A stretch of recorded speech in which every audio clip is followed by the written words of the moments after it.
Hello बच्चों, आज हम बात करने वाले हैं इलेक्ट्रिक फील्ड के बारे में और इलेक्ट्रिक पोटेंशियल के बारे में। तो इलेक्ट्रिक फील्ड क्या होती है इसको हम आज डिफ़ाइन करेंगे। इलेक्ट्रिक फील्ड डिफ़ाइन करने से पहले मैं आपको एक चीज़ और बता देता हूँ। मैं आपको एक मैग्नेट का एग्जांपल देना चाह रहा हूँ। सपोज़ ये एक मैग्नेट है, ठीक है। ये एक मैग्नेट है। मैग्नेट के दो पोल होते हैं, ये हम सभी जानते हैं। अब सपोज़ ये एक रीज़न है,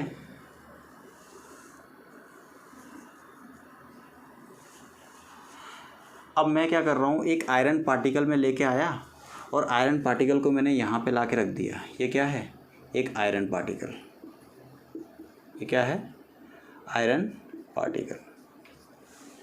इस आयरन पार्टिकल को मैं ला के यहाँ रख दिया। जैसे ही मैंने यहाँ रखा, इसके ऊपर एक फोर्स नहीं लग रही, क्योंकि आयरन का पार्टिकल है तो ये इसको अट्रैक्ट करने की क्षमता रखता है। जैसे ही इस आयरन पार्टिकल को इस लाइन के मैं अंदर लेके गया, वैसे ही इस पे एक फोर्स लगने लग गई, एक अट्रैक्टिव फोर्स लगने लगी, और इसको हमने क्या बोला? Magnetic force. इसको हमने क्या बोला? Magnetic force. तो ध्यान देने वाली बात यह है कि जब ये पार्टिकल यहाँ पर था तब इसके ऊपर कोई भी फोर्स नहीं थी, बट जैसे ही ये पार्टिकल यहाँ पर आया, इसके ऊपर एक फोर्स लगने लग गई। उसको हमने नाम दे दिया मैग्नेटिक फोर्स, ठीक है। तो सपोज ये वो लाइन है, इस लाइन के अंदर अगर ये पार्टिकल होगा तो इस पर एक फोर्स लग रही होगी, और इस लाइन के अगर बाहर होगा तो इस पर फोर्स नहीं लग रही होगी। बस इसी स्पेस को हम क्या बोल देते हैं? इसी स्पेस को हम क्या बोल देते हैं? Magnetic field of this magnet. क्या बोलते हैं? Magnetic field of this magnet. तो मैग्नेटिक फील्ड क्या हो गई? जिसके अंदर मैग्नेटिक फील्ड वो फील्ड है, वो स्पेस है, स्पेस में वो रीजन है स्पेस में जहाँ पर एक आयरन पार्टिकल या मैग्नेटिक मटेरियल एक फोर्स एक्सपीरियंस करे। कौन सी फोर्स? Magnetic force. इसी तरह से मैग्नेट का एग्जांपल मैंने इसलिए लिया ताकि आप सभी को मालूम है, एक मैग्नेट दूसरे मैग्नेट पे अट्रैक्टिव फोर्स और रिपल्सिव फोर्स लगाती है। एक मैग्नेट आयरन पार्टिकल पे अट्रैक्टिव फोर्स लगाती है, सभी हम जानते हैं। इसी तरह से सपोज एक पॉजिटिव मैंने चार्ज ले लिया। अब पॉजिटिव नेगेटिव कुछ भी ले सकते हो, ठीक है। मैंने पॉजिटिव ले लिया और इसके आसपास का एक रीजन, एक फिक्स रीजन है। सपोज़ ये मैंने फिक्स कर दिया, ये बाउंड्री मैंने बना दी, ठीक है। अब इस बाउंड्री के अंदर अगर कोई दूसरा चार्ज आप लेके आते हो, इस बाउंड्री के अंदर अगर आप दूसरा चार्ज लेके आते हो तो इस पे एक फोर्स लगेगी, और अगर ये पॉजिटिव है तो कैसी फोर्स लगेगी? Repulsive force. This force is called electrostatic force. ये फोर्स कौन सी फोर्स है? Electrostatic force. फिर से सुनो, ये जो रीजन है ये क्या हो गया? Now this region is called electric field of this charge. मैंने किसकी इलेक्ट्रिक फील्ड डिफाइन करी है? इसकी नहीं, इस चार्ज की इलेक्ट्रिक फील्ड डिफाइन करी है, ठीक है। अब मैं उसको और ज़्यादा रिफाइन करता हूँ, ठीक है। ये हमारा एक चार्ज है, ये हमारा एक चार्ज है। अब मैं क्या कर रहा हूँ, जहाँ तक इस पर इसकी वजह से फोर्स लग रहा होगा, ये वाला चार्ज फोर्स एक्सपीरियंस कर रहा होगा इस चार्ज की वजह से, उस रीजन तक मैं इसको एक्सटेंड करूँगा। और जैसे ही मैं इस लाइन के सपोज़ बाहर आ गया, इस लाइन के जैसे ही मैं बाहर आऊँगा तो इस पर कोई भी फोर्स नहीं लग रही होगी, कोई भी फोर्स इस पर नहीं लग रही होगी। तो मैंने क्या बोल दिया? ये क्या हो गया? This region is called electric field of this charge. This region is electric field of this charge. अब हम इसको वर्ड्स में डिफाइन करते हैं।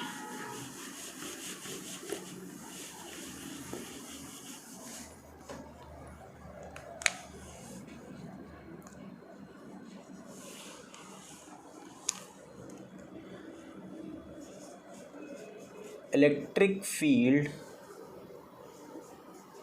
Due to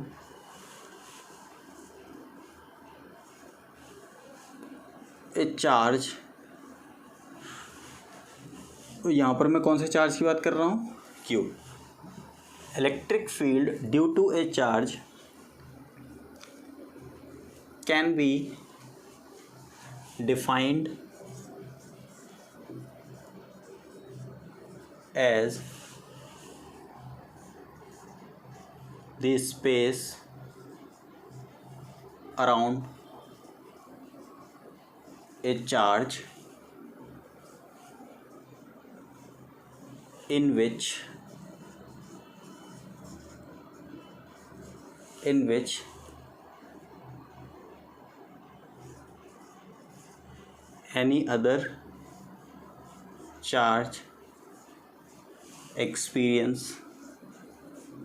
in which any other charge experience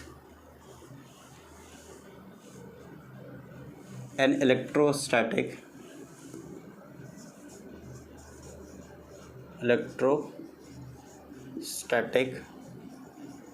force of attraction or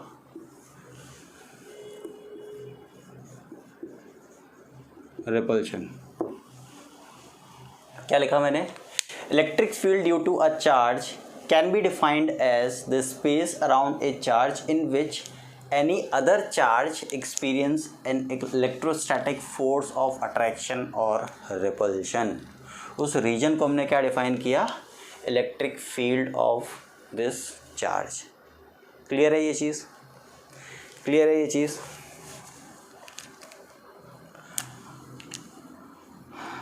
electrostatic force हमारी कैसी force हो सकती है, it can be attractive nature और रिपल्सिव इन नेचर। अच्छा, इलेक्ट्रिक फील्ड हमारी कैसी क्वांटिटी होती है, इलेक्ट्रिक फील्ड हमारी कैसी क्वांटिटी होती है, वेक्टर क्वांटिटी। तो it is a vector quantity, it is a vector quantity, it has both magnitude as well as direction। और अगर मैं इसको फर्दर थोड़ा सा मैथमेटिकली अगर मैं बात करूं,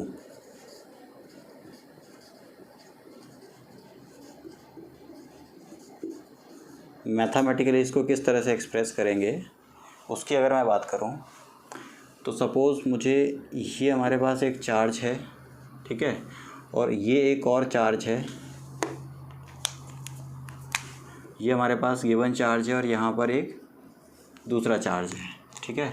इसको हमने बोला यूनिट पॉजिटिव टेस्ट चार्ज, इसको हमने क्या बोला, यूनिट पॉजिटिव टेस्ट चार्ज। और ये हमारा कौन सा चार्ज है, गिवन चार्ज। इसकी हमको क्या फाइंड आउट करनी है, इलेक्ट्रिक फील्ड। और ये हमारा क्या है, यूनिट पॉजिटिव टेस्ट चार्ज। इसको हमने क्या बोला, यूनिट पॉजिटिव टेस्ट चार्ज, ठीक है। यूनिट पॉजिटिव टेस्ट चार्ज क्या होता है, इसको हमेशा हम टेस्टिंग के लिए यूज़ करते हैं और इसकी अपनी कोई इलेक्ट्रिक फील्ड, एक सिग्निफिकेंट इलेक्ट्रिक फील्ड नहीं होती, ठीक है। अगर इसकी सिग्निफिकेंट इलेक्ट्रिक फील्ड होगी तो हमको इसकी इलेक्ट्रिक फील्ड उतनी एक्यूरेट पता नहीं चलेगी, इसलिए हमने इस चार्ज को यहाँ पे यूज़ कर रहे हैं। तो इन दोनों के बीच में एक फ़ोर्स होगी, वो फोर्स कौन सी फोर्स होगी, रिपल्सिव फोर्स। तो यहाँ पर ये कौन सी फोर्स है, ये हमारी कौन सी फोर्स है, इलेक्ट्रोस्टैटिक फोर्स। यहाँ पर ये कौन सी फोर्स है, इलेक्ट्रोस्टैटिक फोर्स। तो मैं यहाँ पर मैथमेटिकली जो, अगर मुझे इसको डिफ़ाइन करना है इलेक्ट्रिक फील्ड को, तो electric field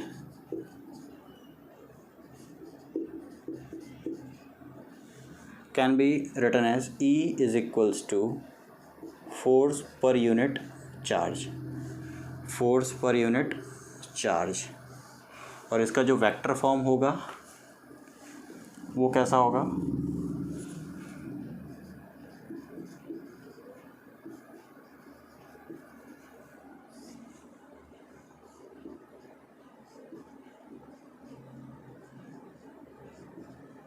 F upon Q not, ये इसका वेक्टर फॉर्म है। ठीक है। अच्छा, अब मुझे इसकी आप यूनिट बता सकते हो, अब आप यूनिट बता सकते हो इसकी। हाँ सर, इसमें कौन सी बड़ी बात है, फोर्स की यूनिट होती है न्यूटन, चार्ज की यूनिट होती है कूलम, तो फोर्स पर कूलम, बिल्कुल सही बात है। तो अगर मैं इसकी यूनिट को डिफाइन करूँ, अगर मैं इसकी यूनिट को डिफाइन करूँ तो इसकी यूनिट क्या हो जाएगी,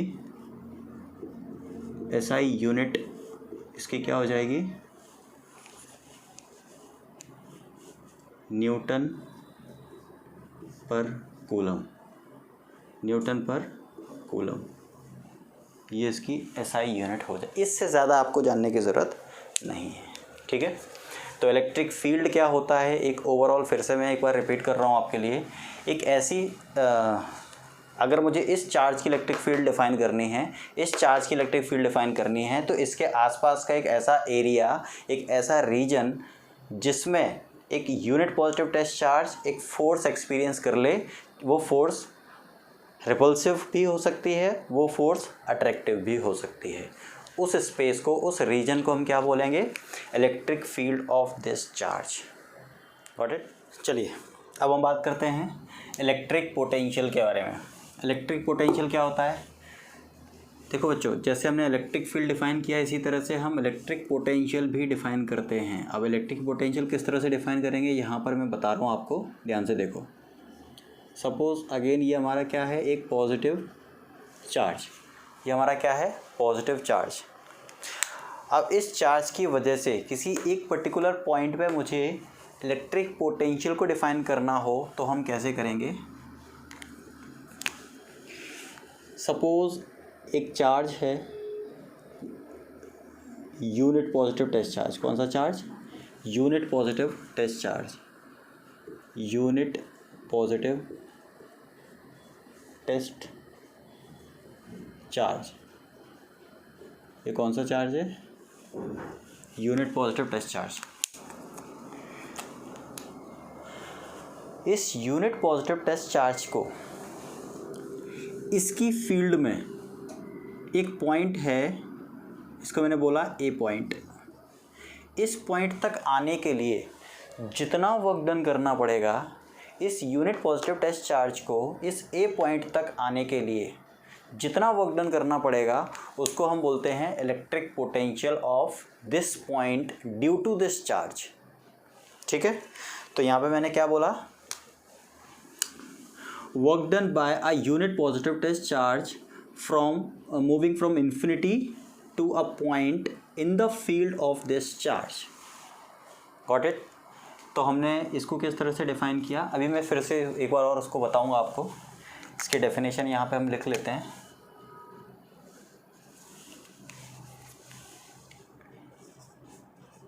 electric potential due to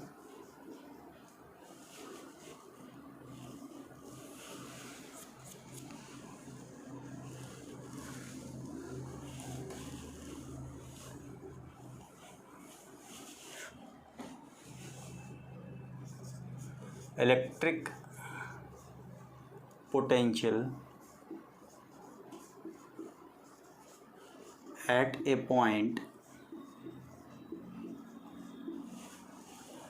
due to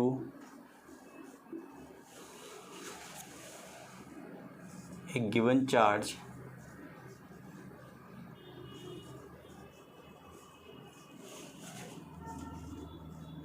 can be defined as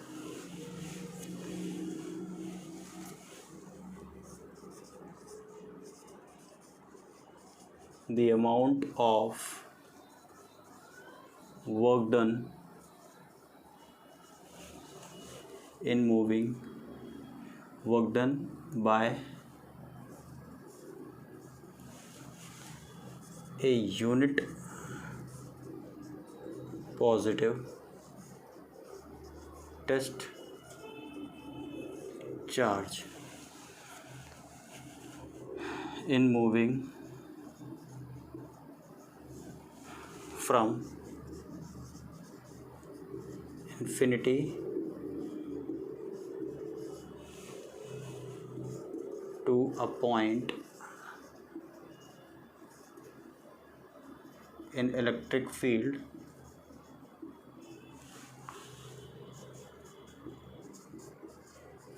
of given charge। देखो ये मैंने क्या लिखा, electric potential at a point due to a given charge can be defined as the amount of work done by a unit positive test charge in moving from infinity. ये कहाँ पर है, ये इन्फिनिटी पर है। इन मूविंग फ्रॉम इन्फिनिटी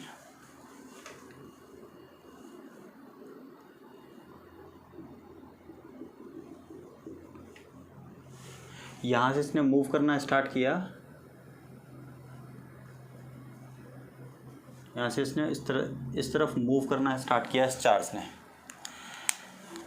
बच्चों एक बात और बताओ, ये चार्ज यहाँ से मूव करना जब स्टार्ट करेगा तो इस चार्ज के ऊपर एक रिपल्सिव फोर्स आ रही होगी, रिपल्सिव इलेक्ट्रोस्टैटिक फोर्स आ रही होगी, ठीक है। उस फोर्स के अगेंस्ट में इसको वर्क करना पड़ेगा। हमेशा याद रखना, वर्क डन हमेशा जब भी कोई भी करेगा, हम करेंगे, आप करोगे, तो हमेशा एक फोर्स के अगेंस्ट में आपको वर्क डन करना पड़ेगा, ठीक है। तो इसी तरह से इस चार्ज को जो वर्क डन करना पड़ा वो किसके अगेंस्ट में करना पड़ा, इलेक्ट्रोस्टैटिक फोर्स ऑफ रिपल्शन। तो उस इलेक्ट्रोस्टैटिक फोर्स के अगेंस्ट में इसको वर्क डन करना पड़ेगा, इस चार्ज को वर्क डन करना पड़ेगा, ठीक है। तो यहाँ पर मैं एक लाइन और जोड़ रहा हूँ, work done by a unit positive test charge in moving from infinity to a point in electric field of given charge without acceleration. बस विदाउट एक्सेलरेशन,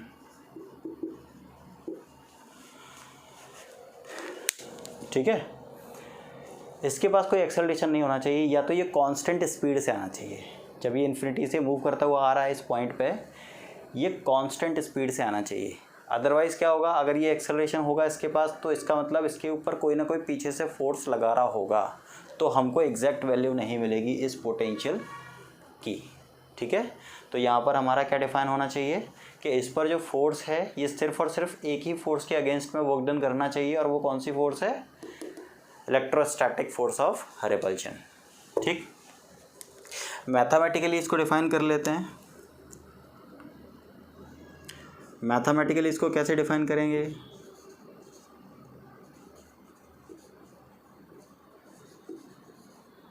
जो मैथमेटिकली हम इसको एक्सप्रेस करेंगे वो कुछ इस तरह से करेंगे। इसका सिंबल क्या है, V।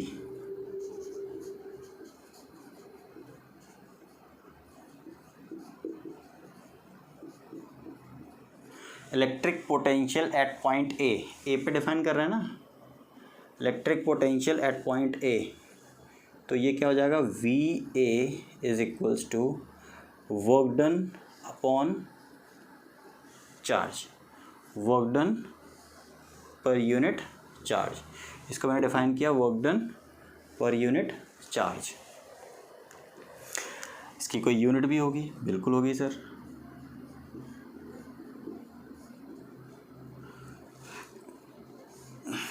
इसकी SI यूनिट क्या होगी, वर्क डन की यूनिट क्या होती है, जूल। इसकी यूनिट क्या होगी, चार्ज की, कूलम। तो जूल पर कूलम, इसकी यूनिट क्या होगी, जूल पर कूलम। इसी को हम बोल देते हैं वोल्ट, इसी को हम क्या बोल देते हैं, वोल्ट। तो 1 joule per coulomb is equals to 1 volt. तो इस तरह से हमने इलेक्ट्रिक पोटेंशियल को डिफाइन कर दिया, ठीक है। अब हम बात करते हैं पोटेंशियल डिफरेंस। पोटेंशियल डिफरेंस क्या होता है, जैसे अभी हमने इलेक्ट्रिक पोटेंशियल को डिफाइन किया, इसी तरह से पोटेंशियल डिफरेंस को हमें डिफाइन करना है। पोटेंशियल डिफरेंस, जब इलेक्ट्रिक पोटेंशियल आप समझ गए तो इलेक्ट्रिक पोटेंशियल डिफरेंस समझने में कोई दिक्कत नहीं आनी चाहिए आपको, ठीक है। सपोज़ ये हमारा कोई गिवन चार्ज है, ठीक है, और सपोज़ मुझे इसी की फील्ड में 2 पॉइंट पे, एक ये पॉइंट मैंने ले लिया ए पॉइंट, और एक मैंने ये ले लिया बी पॉइंट, ठीक। एक ये पॉइंट है, एक ये पॉइंट है, ठीक। अब मैं अगर आपसे पूछूं बच्चों बताओ पॉइंट ए पर पोटेंशियल आप डिफाइन कर सकते हो? आप बोलोगे हाँ सर हम कर सकते हैं, पॉइंट ए पर हम पोटेंशियल बिल्कुल डिफाइन कर सकते हैं। मैं अगर आपसे पूछूं पोटेंशियल बी पर, पॉइंट बी पर पोटेंशियल डिफाइन कर सकते हो क्या? आप बोलोगे हाँ सर अभी तो पढ़ा था, बिल्कुल कर सकते हैं। तो मैं आपसे पूछूंगा कैसे करोगे? आप बोलोगे सिंपल है सर, इन्फिनिटी पे एक टेस्ट चार्ज को हम रख देंगे,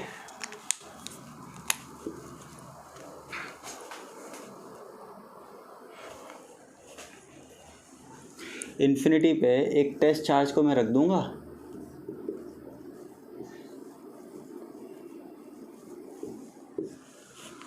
वही unit positive test charge, infinity पे मैं इसको रख दूंगा और फिर से बोलूँगा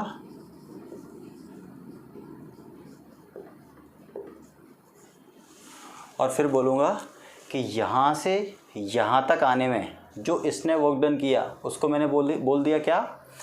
पोटेंशियल एट पॉइंट बी। यहाँ से यहाँ तक आने में जो इसने वर्क डन किया, किसने? क्यू नॉट ने, वो क्या होगा? पोटेंशियल एट पॉइंट ए। बिल्कुल सही बात है। अब मैं आपसे बोल रहा हूँ कि potential difference between point A and B क्या होगा, और इन दोनों पॉइंट में से ज़्यादा पोटेंशियल किस पॉइंट पर होगा। ये अगर मेरा क्वेश्चन हुआ तब आपका आंसर होना चाहिए बिल्कुल सर जहाँ पर वर्क डन ज़्यादा होगा वहाँ पर पोटेंशियल भी ज़्यादा होगा। तो देखो यहाँ से यहाँ तक आने में, दूर आने में आपको वर्क डन ज़्यादा करना पड़ेगा, और यहाँ से ये बी पॉइंट पास पड़ेगा तो वर्क डन कम करना पड़ेगा। इसका मतलब ये हुआ potential at point A is greater than potential at point B, ठीक है। तो हमेशा याद रखो जो पॉइंट जितना पास होता है चार्ज के, उस पॉइंट पे पोटेंशियल उतना ही ज़्यादा होता है। मतलब यहाँ इस पॉइंट पे जो रिपल्सिव फोर्स होगी और अट्रैक्टिव फोर्स होगी, इलेक्ट्रोस्टैटिक फोर्स हमारी इस पॉइंट पर ज़्यादा लगेगी as compare to this point, ठीक है। तो इलेक्ट्रोस्टैटिक फोर्स जितना करीब आओगे उतनी ज़्यादा इंक्रीज़ होगी, उतना ही ज़्यादा इंक्रीज़ होगा पोटेंशियल एट दैट पॉइंट। तो अब मुझे डिफाइन करना है कि यहाँ से लेके यहाँ तक इन दोनों पॉइंट के बीच में पोटेंशियल डिफरेंस हमको सिंपल फाइंड आउट करना है। तो कैसे करोगे? अब मैं यहाँ पे लैंग्वेज में डिफाइन कर रहा हूँ, ठीक है, ध्यान से देखो।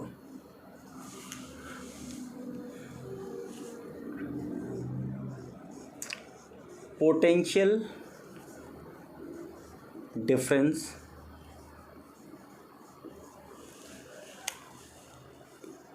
Between point A and point B can be defined as the amount of work done by a unit positive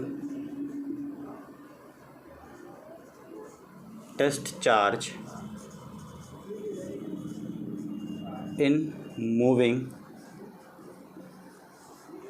from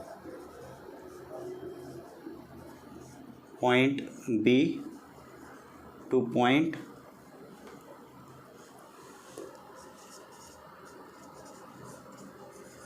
A। Sir ये क्या लिख दिया आपने? Potential difference between point A and point B can be defined as the amount of work done by unit positive test charge in moving from point B to point A। देखो ध्यान से, B point से इस unit charge को B point से A point तक आने में जो वर्क डन करना पड़ा, that is called potential difference between these two point. Sir कैसे, हमको समझ नहीं आया। तो देखो, सपोज यहाँ से लेके यहाँ तक आने में आपको जो वर्क डन करना पड़ा वो कितना करना पड़ा, WA। तो WA हमारा क्या है, work done from infinity to point A। WB ये क्या है, work done from infinity two point B। मतलब यहाँ से लेके यहाँ तक आने में काम कितना करना पड़ा आपको, WA। यहाँ से लेके यहाँ तक आपको कितना वर्क डन करना पड़ा, WB। अब मैं आपसे बोल रहा हूँ सिर्फ यहाँ से लेके यहाँ तक आने में कितना वर्क डन करना पड़ेगा। तो क्या मैं बोल सकता हूँ यहाँ से लेके यहाँ तक आने में जो वर्क डन आपने किया माइनस यहाँ से लेके यहाँ तक जो वर्क डन किया वही होगा यहाँ से लेके यहाँ तक आने में। सिंपल हम सब्ट्रैक्शन कर रहे हैं, टोटल वर्क डन और इसका टोटल वर्क डन, इसका डिफरेंस हमें फाइंड आउट करना है। तो यहाँ से यहाँ तक का माइनस यहाँ से यहाँ तक का वर्क डन, तो इन दोनों के बीच का डिफरेंस आ जाएगा। तो वर्क डन क्या हो जाएगा इन दोनों के बीच का। अब उसको हम कैसे डिफाइन करते हैं यहाँ पे देखते हैं अब एक्सप्रेशन के थ्रू। तो potential difference between A and B, इसको मैं लिख सकता हूँ VA माइनस VB। VA को मैं कैसे डिफाइन करूँगा, यहाँ देखो VA को मैं कैसे डिफाइन करूँगा, जैसे कि मैंने पहले किया था। पोटेंशियल जब मैं डिफाइन कर रहा था, VA is equals to WA upon Q0। और VB को मैं कैसे डिफाइन करूँ, potential at point A, potential at point B, work done till point B upon Q0। तो यहाँ पे इसकी वैल्यूज पुट कर दी, WA upon Q0 minus WB upon Q0। Clear है। और इसको भी हम कैसे पढ़ते हैं, कैसे लिखते हैं, VAB।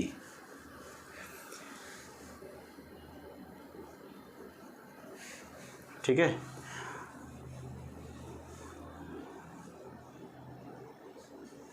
VAB is equals to WA minus WB upon Q0। तो देखो वर्क डन डिफरेंस आ गया कि नहीं आ गया।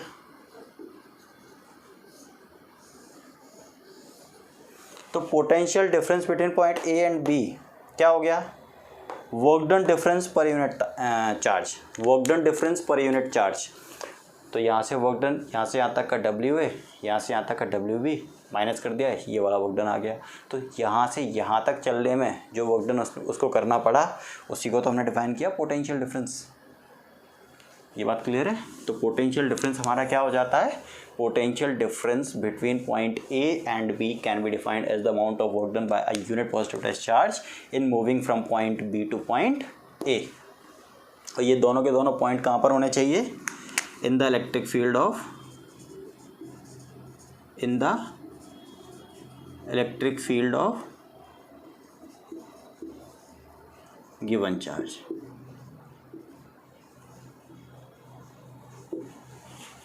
क्लियर है ये चीज़। ठीक है। तो अब हम बात करेंगे इलेक्ट्रिक करंट के बारे में। ठीक है।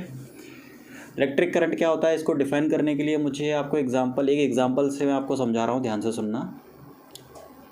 ये सपोज एक बॉडी है जो कैसी है, पॉजिटिवली चार्ज्ड। ये बॉडी कैसी है, पॉजिटिवली चार्ज्ड। ठीक है। एक और बॉडी है, ये एक और बॉडी है, ये कैसी है, ये नेगेटिवली चार्ज्ड है।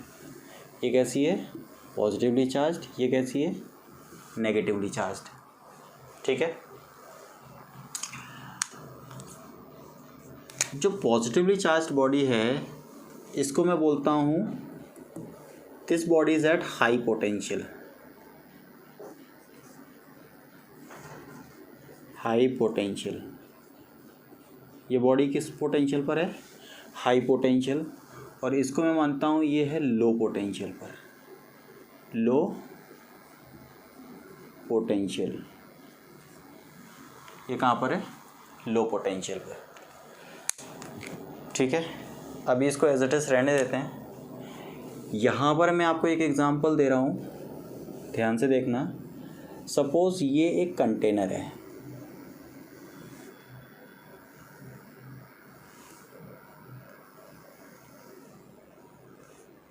जिसमें मैंने क्या किया, लिक्विड फिल कर दिया, सपोज़ वाटर फिल कर दिया इस लेवल तक।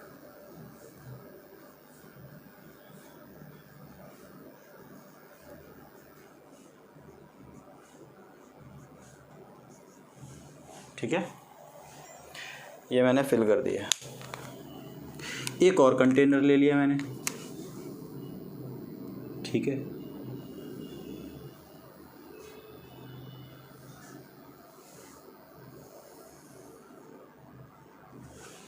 एक और कंटेनर ले लिया। सपोज ये हमने फिल किया यहाँ तक।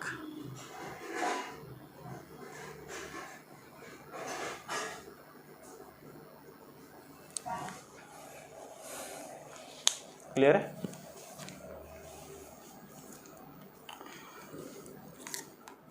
अब मैंने क्या किया कि इन दोनों को नीचे एक पाइप डाल के इन दोनों को मैंने इस तरह से कनेक्ट कर दिया। जैसे ही मैंने इसको कनेक्ट किया तो आपको क्या लगता है पानी कहाँ से फ्लो करेगा और कहाँ जाएगा? ये सपोज़ कंटेनर 1 है, ये कंटेनर 2 है, तो पानी कहाँ से फ्लो करके कहाँ जाएगा? आप बोलोगे, तुरंत बोलोगे, सर बिल्कुल सही बात है, यहाँ से फ्लो करेगा और इधर जाएगा। और कब तक फ्लो करेगा? तो आप बोलोगे सर यहाँ पे लेवल कम होता रहेगा और यहाँ पे लेवल बढ़ता रहेगा, और पानी तब तक फ्लो करेगा जब तक दोनों के लेवल बराबर नहीं हो जाते। ठीक है, तो पानी कब तक यहाँ से फ्लो करता रहेगा, इस पाइप के थ्रू पानी कब तक फ्लो करता रहेगा? जब तक दोनों के लेवल इक्वल नहीं हो जाते। ऐसी क्या चीज़ थी जो यहाँ पर फ्लो करवा रहा था? ये लेवल डिफरेंस। अब ये लेवल डिफरेंस को मैं क्या बोल रहा हूँ, ध्यान से देखो। इसको मैं बोल सकता हूँ ये हायर लेवल पे है, मतलब इसके पास पोटेंशियल एनर्जी ज़्यादा होगी। ग्रेविटेशनल पोटेंशियल एनर्जी की बात कर रहा हूँ मैं, है ना, 9th क्लास में आपने पढ़ी होगी। तो इसके पास पोटेंशियल एनर्जी क्या होगी, ज़्यादा होगी, और इसके पास पोटेंशियल एनर्जी कम होगी। और हम जानते हैं जब तक एनर्जी डिफरेंस भर नहीं जाता, फिल नहीं हो जाता, तब तक इसमें से ये फ्लो करता रहेगा। तो इसका लेवल डाउन जाएगा, मतलब इसकी पोटेंशियल एनर्जी कम होगी, और इसकी पोटेंशियल एनर्जी बढ़ेगी, इसका लेवल अप होगा। और एक ऐसा पॉइंट आएगा बीच में कि यहाँ से फ्लो रुक जाएगा और दोनों की पोटेंशियल एनर्जी बराबर हो जाएगी। Then there will be no potential difference between these two container. Clear है? तो इस कंटेनर से इस पाइप से फ्लो कब तक बना रहेगा? जब तक इन दोनों में लेवल डिफरेंस होगा। वाटर लेवल डिफरेंस जब तक बना रहेगा तब तक इसमें से फ्लो पानी करता रहेगा। इसी तरह से यहाँ पर चार्ज है पॉजिटिव चार्ज, यहाँ पर क्या है, ये बॉडी है नेगेटिवली चार्ज। ठीक, इसके पास इलेक्ट्रॉन्स ज़्यादा हैं, इसके पास इलेक्ट्रॉन्स की कमी है, तभी तो इसके पास इलेक्ट्रॉन ज़्यादा है, तभी तो इसके पास नेगेटिव चार्ज है। और ये डेफिशिएंसी ऑफ इलेक्ट्रॉन्स है यहाँ पे, इसके पास इलेक्ट्रॉन कम है, इसीलिए इसके पास पॉजिटिव चार्ज है। तो पॉजिटिव चार्ज पे जो बॉडी है उसको हम बोलते हैं this body is at high potential. ये वही पोटेंशियल है जो हमने पहले पढ़ा था, इलेक्ट्रिक पोटेंशियल। तो ये हाई इलेक्ट्रिक पोटेंशियल है और ये लो इलेक्ट्रिक पोटेंशियल है। अब मैं क्या करूँगा, ध्यान से देखो, मैं एक कंडक्टिंग वायर लूँगा और इन दोनों बॉडी को कनेक्ट कर दूँगा। मैंने कंडक्टिंग वायर से दोनों बॉडी को कनेक्ट कर दिया, ठीक है। अब इसके पास जो इलेक्ट्रॉन्स होंगे, इसके पास जो इलेक्ट्रॉन होंगे वो फ्लो करने लग जाएंगे किस डायरेक्शन में, इस बॉडी की तरफ, क्योंकि इसके पास एक्स्ट्रा इलेक्ट्रॉन्स हैं और इसके पास इलेक्ट्रॉन्स की कमी है। तो इलेक्ट्रॉन फ्लो ऐसे हो जाएगा,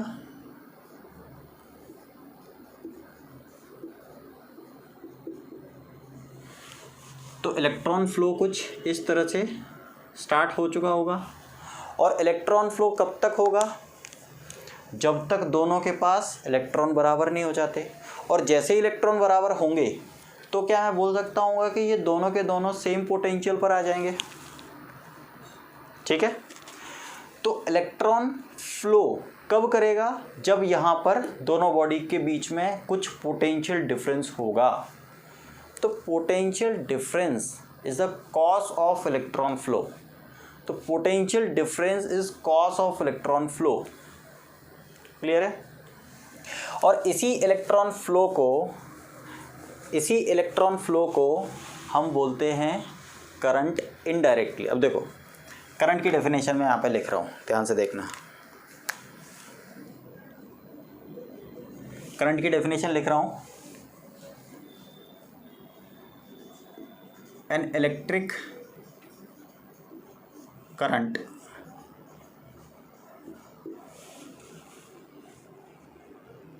can be defined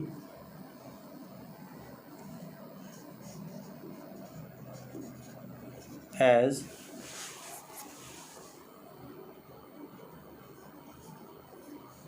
the rate of flow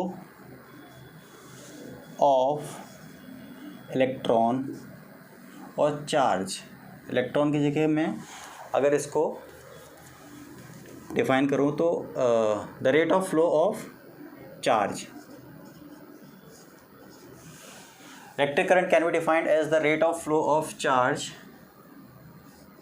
from one body to another body. और वी कैन से, इसको इस तरह से और डिफाइन कर सकते हैं, the amount of charge flows from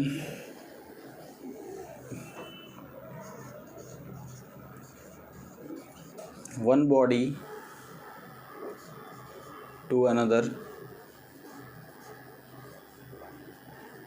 in 1 second। तो इलेक्ट्रिक करंट को हमने किस तरह से डिफाइन किया था, amount of charge flow from one body to another body in 1 second. 1 second में यहाँ से चार्ज कितना यहाँ फ्लो कर गया, या फिर यहाँ से चार्ज यहाँ कितना फ्लो कर गया, एक बॉडी से चार्ज दूसरी बॉडी में कितना फ्लो कर गया 1 सेकंड में, इसको हमने क्या डिफाइन किया, इलेक्ट्रिक करंट। और इलेक्ट्रिक करंट को हम क्या, इलेक्ट्रिक करंट को किस तरह से डिफाइन करेंगे, flow of charge, a flow of electron, ठीक है। तो कन्वेंशनली अगर मैं बात करूँ, बहुत पहले, बहुत पुराने जब करंट की डेफिनेशन आई थी, तो उन लोगों ने ऐसा माना था, तब इलेक्ट्रॉन आया नहीं था, तो उन्होंने ये मान लिया था कि जो करंट की डायरेक्शन होती है, फ्लो ऑफ करंट, जो करंट की डायरेक्शन होती है वो होती है पॉजिटिव चार्ज की तरफ। तो पॉजिटिव चार्ज फ्लो करते हैं तो उसी को हम कहते हैं क्या है, इलेक्ट्रिक करंट। जबकि बाद में पता चला कि फ्लो तो पॉजिटिव चार्ज करते ही नहीं है, कौन फ्लो करता है, इलेक्ट्रॉन्स। तो कन्वेंशनली जो डायरेक्शन डिफाइन करी थी, डायरेक्शन हमने उसी को रखा, ठीक है। इलेक्ट्रिक करंट की डायरेक्शन हमने जो कन्वेंशनली पढ़ते आए हैं उसी डायरेक्शन को आज भी हम फॉलो करते हैं। तो आज हम किस तरह से लिखेंगे उसको, direction of flow of current is opposite to the direction of flow of electron. Current को हम डिफाइन करते हैं आई से, करंट को हम डिफाइन करते हैं आई से, ठीक है। तो direction of flow of current is opposite to the direction of flow of electron. इस तरह से हमने क्या किया, करंट को डिफाइन किया। मैथमेटिकली बात करें,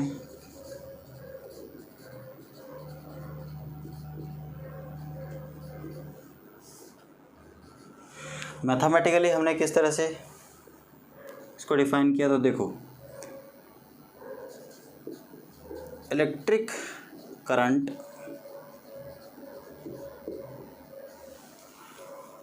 I is equals to charge per unit time, charge per unit time. और चार्ज क्या है, Q क्या है हमारा, चार्ज, Q हमारा क्या है, चार्ज, T क्या है, time.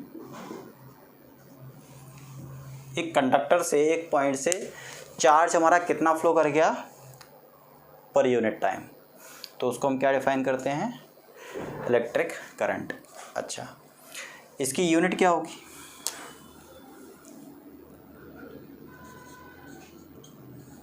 SI unit of electric current. Charge की यूनिट क्या होती है, कूलम। चार्ज की यूनिट क्या होती है, कूलम। और टाइम की यूनिट क्या होती है, सेकंड। तो कूलम पर सेकंड, और इसी को हमने बोल दिया एम्पियर। कैपिटल ए से इसको हम डिनोट करते हैं। तो ऐसा यूनिट इसकी क्या हो गई, कूलम पर सेकंड और एम्पियर, कैपिटल ए से इसको हमने डिनोट किया। ठीक है, तो ये हमने डिफाइन किया इलेक्ट्रिक करंट को। तो इलेक्ट्रिक करंट हमारा क्या होता है, एक बार फिर से बता रहा हूँ, flow of charge per unit time, flow of charge through a cross section area of a wire और any conductor per unit time. ठीक है, इसको हमने क्या डिफाइन किया, इलेक्ट्रिक करंट। क्लियर है। अच्छा, एक चीज़ और जान लो, high potential to low potential किसकी डायरेक्शन है, इलेक्ट्रिक करंट की डायरेक्शन है। और इलेक्ट्रॉन की डायरेक्शन कहाँ से कहाँ पर है, low potential to high potential. Obviously ये पॉजिटिव साइन है, ये नेगेटिव साइन है। पॉजिटिव इलेक्ट्रॉन को अट्रैक्ट करेगा, इलेक्ट्रॉन के पास नेगेटिव चार्ज है, तो पॉजिटिव हाई पोटेंशियल साइड क्या करेगी, इलेक्ट्रॉन्स को अट्रैक्ट करेगी, और लो पोटेंशियल साइड क्या करेगी, इलेक्ट्रॉन को रिपेल करेगी। तो इसीलिए इलेक्ट्रॉन यहाँ से यहाँ फ्लो करेगा, और उसके ऑपोजिट होगी डायरेक्शन ऑफ करंट। एक चीज़ और है, मैं बार बार बोल रहा हूँ कि direction of current, direction of current, तो क्या ये वेक्टर क्वांटिटी है, जी नहीं, ये वेक्टर क्वांटिटी नहीं है, ये है हमारी scalar quantity. It is a scalar quantity. ऐसा क्यों सर, बार बार आप बोल रहे हो कि direction of current, direction of current, इसके पास डायरेक्शन है और मैग्नीट्यूड तो होता ही है, तो स्केलर आप क्यों बोल रहे हो। एक्चुअली ये स्केलर भी नहीं होती, ये होती है टेंसर क्वांटिटी। ठीक है, अभी आप लोग इसको स्केलर ही पढ़ोगे, जब आप एडवांस आगे चल के जब पढ़ोगे इंजीनियरिंग वगैरह में, तब जाके आपको पता चलेगा कि ये टेंसर क्वांटिटी है, और टेंसर तभी आपको डिफाइन किया जाएगा। ठीक है, तो अभी आप स्केलर ही पढ़ो इसको। अच्छा, वेक्टर क्यों नहीं है, ये इसके पास डायरेक्शन है तब भी, ये इसका जवाब मैं आपको दे देता हूँ। वेक्टर इसलिए नहीं है कि वेक्टर, कोई भी क्वांटिटी वेक्टर होने के लिए मैग्नीट्यूड होना ज़रूरी है, डायरेक्शन होना ज़रूरी है, उसके साथ साथ एक और प्रॉपर्टी उसको सेटिस्फाई करना पड़ेगा, और वो क्या है, उसको फॉलो करना पड़ेगा वेक्टर अलजेब्रा को। ठीक है, तो यहाँ पर करंट हमारा वेक्टर अलजेब्रा को फॉलो नहीं करता है, मतलब वेक्टर क्वांटिटीज़ को ऐड करने का, सब्ट्रैक्ट करने का, मल्टीप्लिकेशन करने का, इन सब के अलग अलग रूल्स होते हैं। जो हम नॉर्मली पढ़ते हैं वैसे रूल्स नहीं होते, इनको अलग रूल्स होते हैं। दो वेक्टर को इस मल्टीप्लाई करने के, एडिशन करने के, तो उस तरह से ना तो ये मल्टीप्लाई होता है, ये बिल्कुल जो अपन पढ़ते आए हैं उस तरह से मल्टीप्लिकेशन होगा इसका, उसी तरह से इसका एडिशन होगा। इसीलिए ये हमारी वेक्टर क्वांटिटी नहीं है, ये हमारी स्केलर क्वांटिटी है। क्लियर है।